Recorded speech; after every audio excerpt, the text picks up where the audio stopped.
And welcome back to another episode here on Nalimas Talks!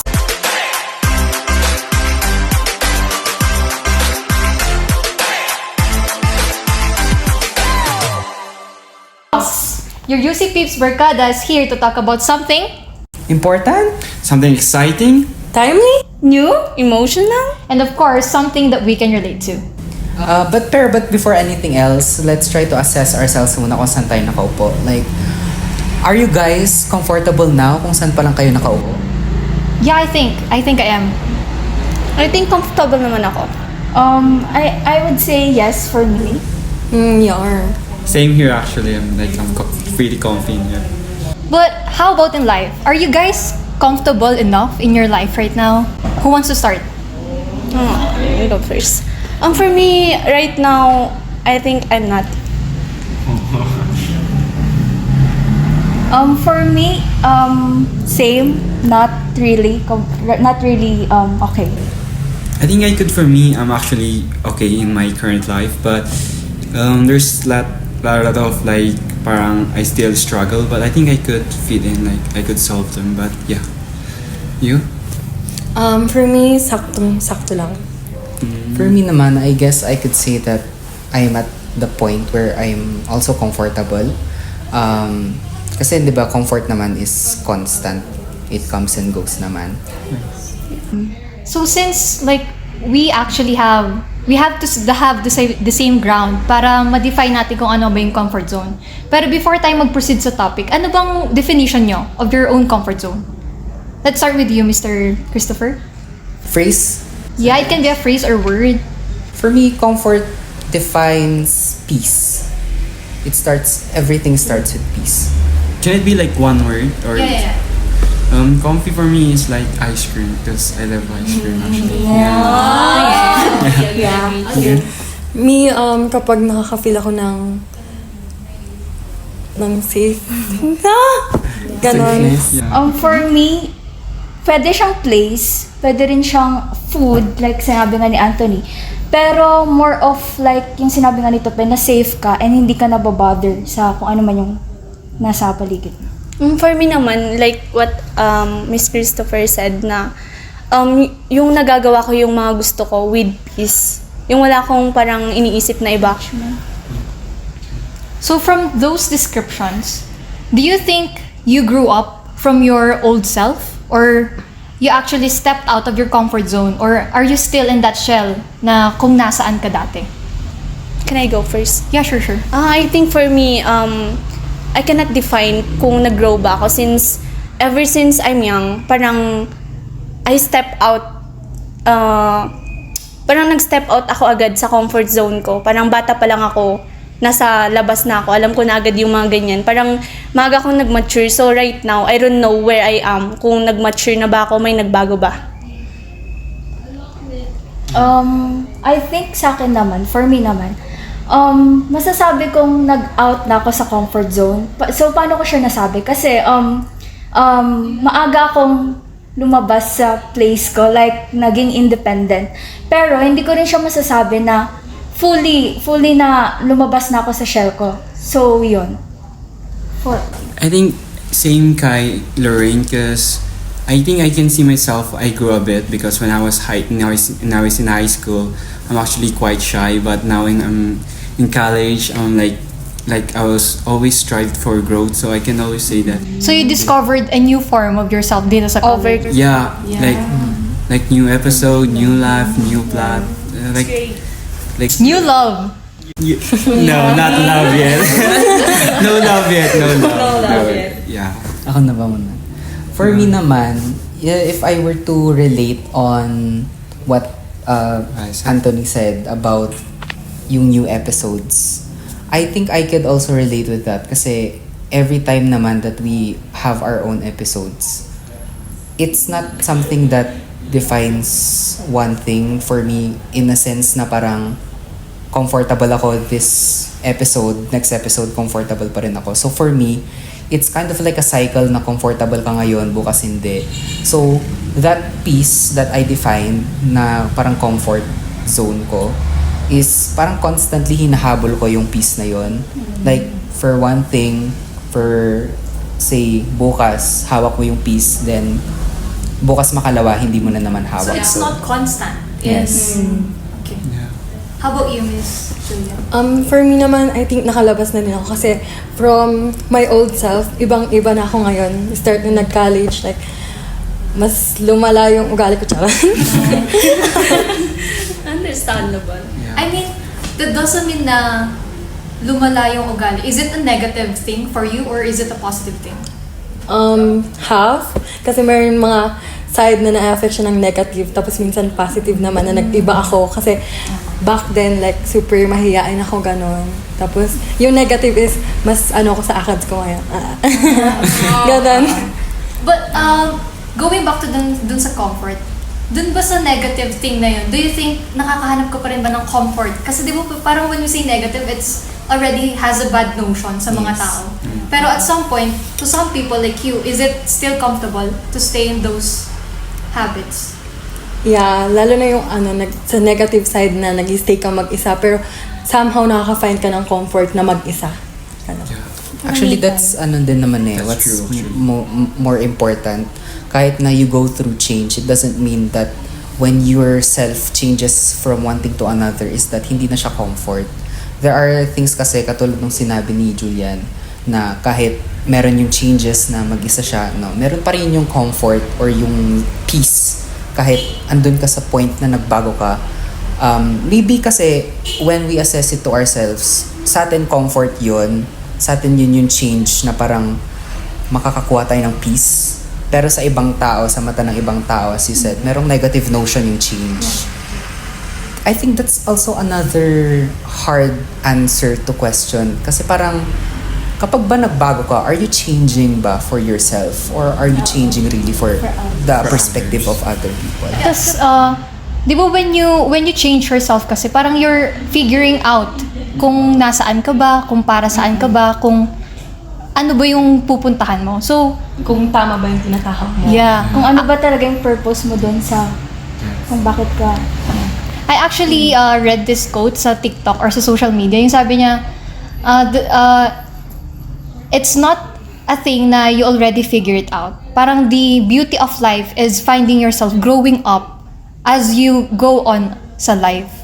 So, kahit na negative change or positive change, as long as it's your comfort zone, it's your own self, and you discover yourself through those negative sides, di ba parang walang pake yung mga tao doon. That's your comfort no? It's what matters the most. Yeah. Kasi it's your change within yourself that you should see, not the change that others want to see from you. As for me lang. Tama rin yan sa akin actually. For me, listening sa mga sinabi niya, I think that for me, parang ngayon ko pala nandi-discover na I'm changing. Kasi when I was still a child, I always thought na I'm this. Parang namulat ako na ganito yung normal. Parang hindi ko iniisip yung mga changes. Kasi parang I always parang nakafocus lang ako na mas may importanteng bagay na dapat unahin since at a young age, we don't have a father figure. So, parang focus lang ako sa mother side. Parang kung anong sinabi ng nanay ko, yun yung dapat, yun yung right. Parang for me, parang wala akong sariling decision. Parang mother ko yung paranging nagde-decide. So, as I grow older, parang na-normalize yung mother ko yung nagde-decide, yung siya yung nagde-decide for me. So, as I grow older, parang I thought that's the normal thing. So, nung nag-college ako, as I step out of my comfort zone, doon ko na-realize na I can decide in my own, na I can do also yung mga bagay na kayang gawin ng mga friends ko since I'm parang at a young age, hindi ako lumalabag sa pag sinabing bawal-bawal. So, I didn't actually get out of my comfort zone unless nung nag-college ako. So, here ako na parang nag-explore. Dito ko naranasan yung gawin yung mga kailangan kong gawin na hindi na kailangang ipaalam. Hindi naman sa lumalabag ako, pero parang, oh, I can do this. Parang, pwede ko pala itong gawin na hindi kailangang magpaalam. So, parang now, I realize na I can do this pala. Pero, as I can do all my things na right now, doon ko na-appreciate yung pag-aano ng mother ko. Parang hinahanap ko siya right now na wala nang nagde-dictate na sa anong dapat kong gawin. So, I think nasa part ako na I'm balancing if it's really na negative way na nawala na ako na lang nagde-decide for myself. Parang negative ba yung changes ko ngayong college or is it for my own good kasi nakadiscover ako ng new things. So, that's what I'm working right now, right? Parang discovering kung is it really Worth it. it's not worth it. If it's really helping me, parang it's good ba? Good decision ba na like I can do all I want na this lifetime or no kasi parang I miss my mom na nagde-dictate kung ano yung dapat kong gawin like that. So that's for me. Like, while listening to your story, I feel like nagda-doubt ka between, is it actually a good thing that you're deciding for yourself or much better, or better yet, nung nagde-decide yung mom mo sa'yo? I feel like merong katumbas yun na you're actually afraid Oo. na Yun rin. you're not brave enough to step out of that comfort zone that you are in. I think not totally kasi I'm not that afraid. Parang I'm just missing I'm missing my mom na nagde-dictate kung ano yung dapat kong gawin na ngayon wala nang nagde-dictate kung ano yung dapat kong parang more on nami-miss lang siya pero in not negative way. You're still unsure. Yeah. Pero did you ever feel like nung time na parang may nagdi-dictate pa sa kung anong gagawin mo sa buhay mo, did you feel like nare-restrict ka or parang nafe-feel mo ba na ano, parang ito yung landas ko na susundin, parang this what I should do? A lot of times I'm that kind of kid. Siguro hindi naman yun sa lahat ng teenagers na we sometimes do parang sumasagot tayo. Like that. Nagigets yun. Palagi akong sumasagot na I'm always fighting na, oh, this is my right. I will sing and talk about. Pero na parang mas more on yung natatakot ako na lumabag kasi parang if I do this, parang ano yung magiging consequence nito like that. So parang mas more on na-afraid akong lumabag kasi yung consequence. Siguro for me, ay kabaliktaran niya. Kasi like grade 11, I step out sa province ko, which is from Ilocos, nag-La Union ako for senior high. Pero sa kanya, yung sa kanya, na-discover niya, parang sa college, ako parang, dapat pala hindi ako nag-decide na mag-step na ako sa city. Dapat pala hindi ako nag-decide na, though may parents pa ako, pero yung mom ko kasi is OFW. So, nandun pa rin naman yung dictate na dapat ganito. Pero, alam mo yung may part na like hindi ko nahanap yung sarili ko nung lumabas ako ng city ko. Ganon. Like, parang sasabihin ng iba na, privileged ka nga kasi like, nakapag-aral ka sa ganyang like, nagdo-dorm ka, allowance, like all binibigay sa'yo. Pero like, nung as time goes by, like ngayong college, parang hinahanap ko, ayoko na dito sa Baguio.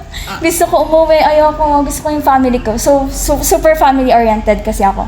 Like, meron one time, tumawag yung dad ko, sabi niya, pinadalan kita ng pera, tapos magulgul ako, like umiyak ako, tapos hindi ko alam kung bakit. So, super different kay Irish kasi kung sa kanya nahanap niya paglabas niya ng city, ako gusto ko bumalik kung saan ako nanggaling na city. Kasi parang feel ko dun yung comfort ko, hindi sa outside ng city.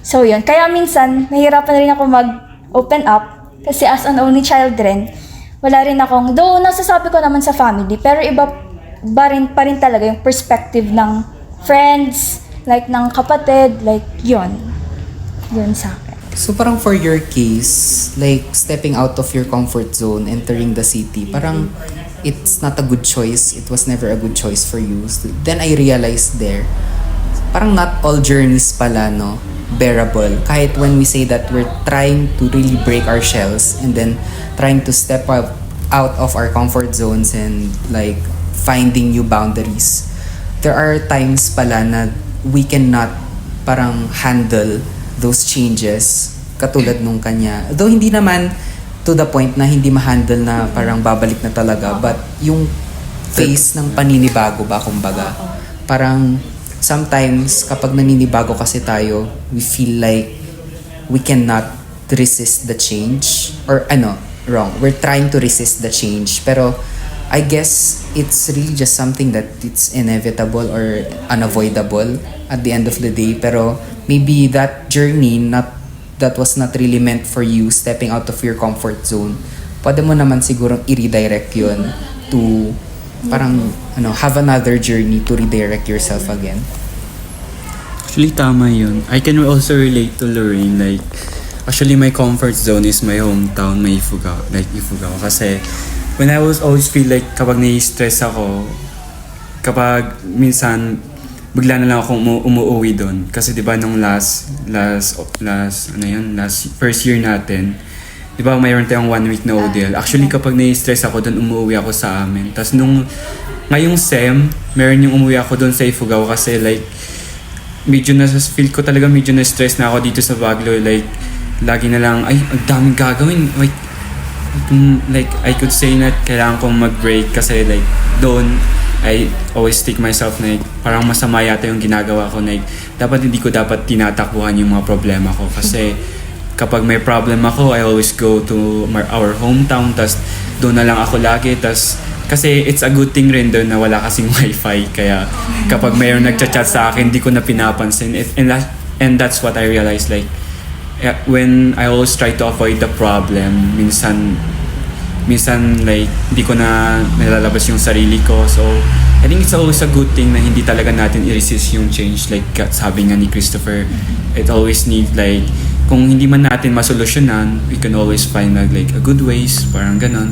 As long as we face those changes, kasi as we grow older, like changes is talagang hindi mapapalitan yan. Like changes always happen. Just us who will go for it. Siguro rin maganda yung may parang friends ka rin na mapagsasabihan rin ng mga problems mo. Kasi lalo super toxic ng like super ng paligid. Siguro it's good thing rin na meron yung friends mo na parang 1 call away, ganun. Like kung hindi man 1 call away, like phone, ganito, sasagot agad. And yung sinabi rin ni Anthony na like you can always parang matututunan mo ring i-love yung parang change and yung kung saan ka man ngayon. Pero I think it's a process rin, and wag rin siya minamadali rin siguro kasi once na minadali, I think parang hindi na siya one way, like ganun na siya. Yun. It's okay rin na mag-take the break kapag di talaga kaya yung change. Yeah, kailangan talaga natin ng rest. Kasi thought ko din yan kapag nadidrain na talaga ako. Like, yung isip ko hindi lang siya about sa ACADS, but also yung sa dami ng tao dito sa Baguio, parang iniisip ko, dami-daming tao, nakaka-drain, ganun. Kailangan ko umuwi kay mama ko, kailangan ko kumain ng luto niya. Parang ganun. Kahit 2 araw lang, kailangan ko makita si mama. Kahit balikan lang. Same. Hindi mo iisipin yung pagod ng oras ng biyahe mo, pero kapag nakita mo na si mama mo, it's a rest. Well, listening to your stories, I feel like I'm so different sa situations nyo. Siguro, katulad kay Lorraine kasi, my mom is an OFW. So, nakikinig ako sa stories nyo, I feel like you always miss home. Yeah. And yung home na yun, nandun yung parents nyo, nandun yung mga kapatid nyo. Maybe that's our definition of comfort. Sa akin naman kasi, since my mom is an OFW and yung ate ko nandun na din. So yung home na sinasabi is hindi ko mahanap sa hometown ko talaga. So hindi ako makarelate, but I realize na I'm really different kasi I lost my comfort zone dun sa mismong home na tinatawag nila. And I believe that there's no reason for you to actually come back on a place where you lost your comfort zone. That's why umalis din ako ng hometown and naghanap ako ng comfort zone ko sa other city, which is Baguio City. And yun nga, di ba parang sobrang daming tao dito. So, sa sobrang daming tao nun, mahahanap mo ba yung comfort mo? In my situation, parang I always find comfort sa sarili ko lang. Kaya mag-isa din ako nakatira sa apartment kasi parang alam mo yun, you have your own space. This is your comfort zone. No one is allowed here. So, I don't know, parang binild ko yung sarili ko na yung apartment ko, yun yung home ko. Not the hometown, not the, not the hometown itself, pero yung mismong apartment ko lang. So it's actually like, I love hearing your perspective about it na even though you grew up, you were brave enough to go out of that home, of that comfort zone that you are in. Diba nandito pa rin kayo na parang you'll never expect talaga na kahit ganun tayo katakot na from the new environment, lagi tayong mag-step out para mag-grow sa sarili natin. I agree with Miss Parilia. Since 6 months ago, I lost my home. Like, nung nag-start ako ng college, as in, hindi mo ako mapapastay sa Baguio ng dito lang. Like, gusto kong umuwi every other month. Like, gusto ko nakikita ko yung bahay namin, nakikita ko yung mom ko every 2 weeks, like that. Pero after 6 months, nung nawala siya, parang doon ko nasabi na I lost my home. Parang ayoko na, yung thoughts na ayaw mo nang umuwi, ayaw mong uwian yung bahay nyo. Kasi wala naman, parang hindi na siya bahay. Since yung natira lang sa bahay namin, 2 na lang kami nung ate ko. So yung buong bahay namin, feels so empty. Parang wala siyang laman. Since parang pag uuwi ako doon, dadatnad mo, parang yung walang tao sa loob. Parang 2 lang kami nag-uusap. Yung iikutin mo yung bahay, 2 lang kayo. Tapos yung maaalala mo lang, memories ng family mo. Tapos parang sasabihin mo, is this really still a home? Is this still a home? So right now, parang I'm finding my home. Parang as of now, parang tinuturing kong wala akong home. Parang palaboy ako. Like that. So, I'm figuring out kung kailan ko ulit mahahanap yung home ko na parang magiging comfortable ako umuwi sa province na parang hindi mabigat sa loob. Hindi pilit yung pag-uwi. Kasi right now, parang kung kayo, after ng mga gagawin natin, parang sabik kayong umuwi. Every time na tapos na yung semester, sabik kayong umuwi. Pero sa situation ko, parang gusto ko ma-prolong yung semester. Parang gusto ko, sana dito pa lang tayo kasi wala naman akong uuwian. Yung ganung feeling. So right now, parang I'm still finding my way home. Parang ganon. So, yung home na tinutukoy mo dati, when your mom's still alive, it's full of pain and heartaches. But you have to remember that, pain and heartaches are temporary. Na just like night, they would come and, painful, yung pain and heartaches, it won't last forever. Diba? Sana. I guess dyan din kasi nakukuha yung concept ng yung home. Kasi yung turo sa amin dati, may distinction between home and a house. Where yung house, yung physical structure, pero yung home, it's the emotional structure of the house itself. So parang the house is not it's not a constant thing. Parang kumbaga, you can find home in different places so long as you feel that emotional structure within you. Not necessarily it could be family-wise. Sometimes anything that is related to connection, maybe with friends, you can call it home. Like even for me, for myself, like if I were to imagine this group, I could say it's home. Kasi, di ba, home is where the heart is daw. Home is where comfort is. So basically, yung sabi ni Irish na she's still trying to find yung home niya. It's a difficult process kasi finding comfort is never an easy process. So, to look for home, it's a hard process, pero I think it's worth the journey kasi home is equivalent to comfort, and then comfort gives you peace. So, while this journey is really long for people like Irish and for us as well, I guess that the end meets what our aims are. So, kumbaga for me, kahit na nahihirapan akong i-define what is home. Kasi,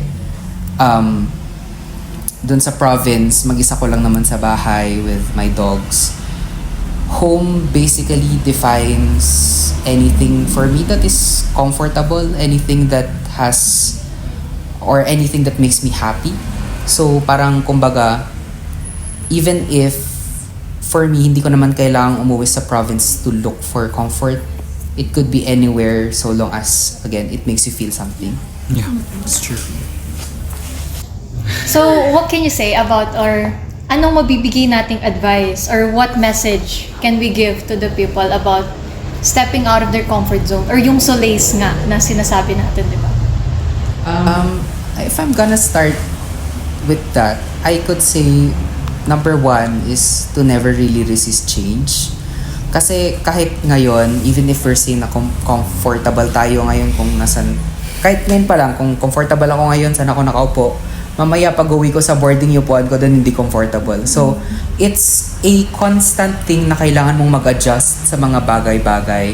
You need to learn, kailangan mong aralin how you would be able to adjust in certain places that you're not comfortable with. And that doon pumupunta yung point na kailangan mo talagang mag-sacrifice ng mga bagay-bagay kasi you need to start to fit into spaces na kumbaga masisikip kasi you're not given the privilege at most times to be able to say live in a home na malaki. In the context of life, you're not gonna be able to have the privilege of being able to get what you always get. So you have to stick with things na parang nakakapanibago, kumbaga.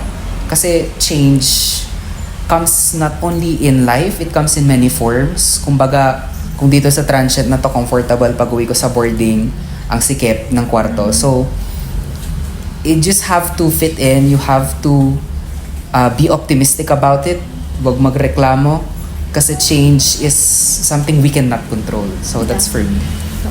Yeah. Siguro sa akin, you just have to be patient.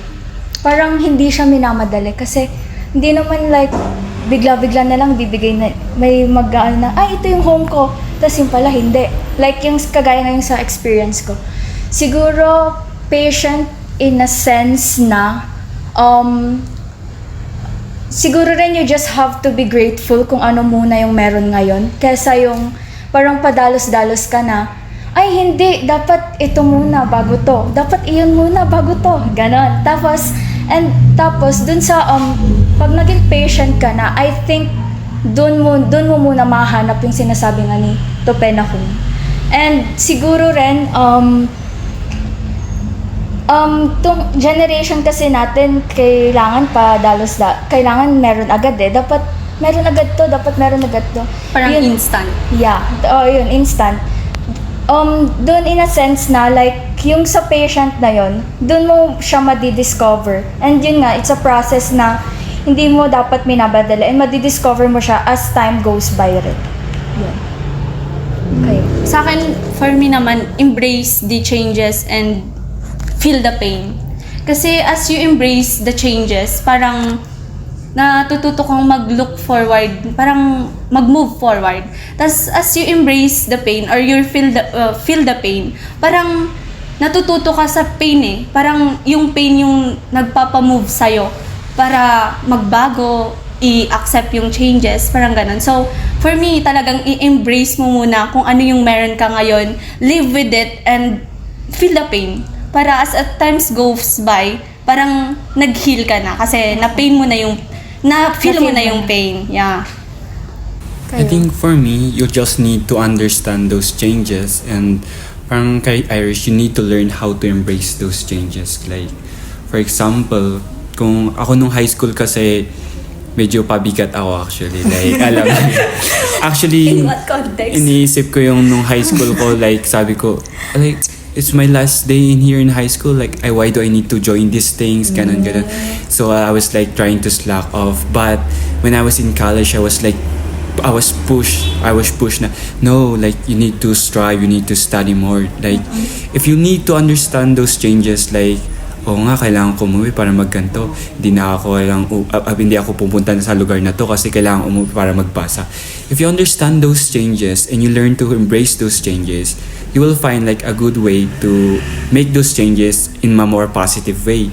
Kasi kapag lagi mong iniisip, ay, ganito na naman, parang you'll always see it as a negative way. But if you understand it and you embrace it, makikita mo na like, ay, it's okay. Like, this is me now, ako na to eh. Parang, It's an opportunity for change. yeah, it's just what we need. Like, ako na to eh. Ito na yun eh. Like, ito na yung Anthony 2024. Like, Parang you need to face it talaga. You need to face it talaga, but you always need to see it in a positive way. Kasi if you see it in a negative way, maybe you'll be stuck up. You don't move forward, but you will be lacking in this place. Like, doon ka na lang sa lugar na yun. Like, you don't move forward. But I don't say that if you see it in a negative way, doon na talaga.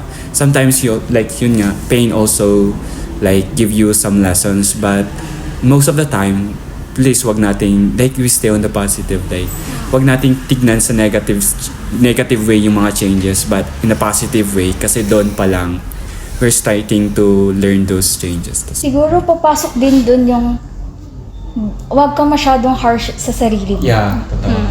Kasi like pag super harsh ka kasi sa sarili mo, like wala ka nang pake sa paligid mo, like yung sarili mo na lang yung parang sinisisi mo sa lahat, bakit ganito, bakit ganon. And wag ka ring magpa-apekto kung anong sasabihin ng ibang tao, kasi hindi naman sila, life mo naman yun eh. Hindi naman sila so yun. Kayo, ano pa ba? Ako naman yung parang kay Irish lang din. Ang masasabi ko is like, totoo na time will heal and time will tell. Ganun. So as for me, I think all of us already heard about it, wherein you must not be afraid to leave the table that you're no longer welcome. You have to be brave to actually leave the table, because there is still a seat waiting for you in a table that you haven't seen yet. Like, who would imagine, di ba, na tayong 6 dito? Uupo ba tayo na magkakasama? No. Right? So, parang, let's all be brave to embrace the changes, embrace those pains, and look forward on the positive view na makikita natin sa future natin na, the comfort that we're looking for is not easy, but for sure, makukuha natin siya and mararating natin siya. Claiming. Yes. Finger crossed. You also claim? Praying. So I guess that kind of wraps up our experience, basically a summary of our lives, and then kind of parang a tell story kung how we've faced comfort, how we're still not facing it, and how we're trying to face it. So someday in our journey, since college students pa lang naman tayo, second year, madami pang chances to grow. There's more room, Maglolo pa tayo. more shells to crack.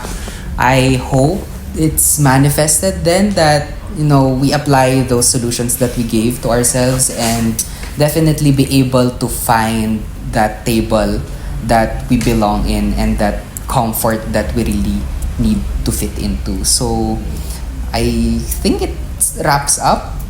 Yeah, and additionally, of course, we hope that those who are watching this will also have the courage to explore more and grow more on where they are right now, because that will be, let's all figure out and discover how beautiful life is. Comment down below. Comment down below. So I think that's gonna be all today here in Naimas Talks! Thank you for listening.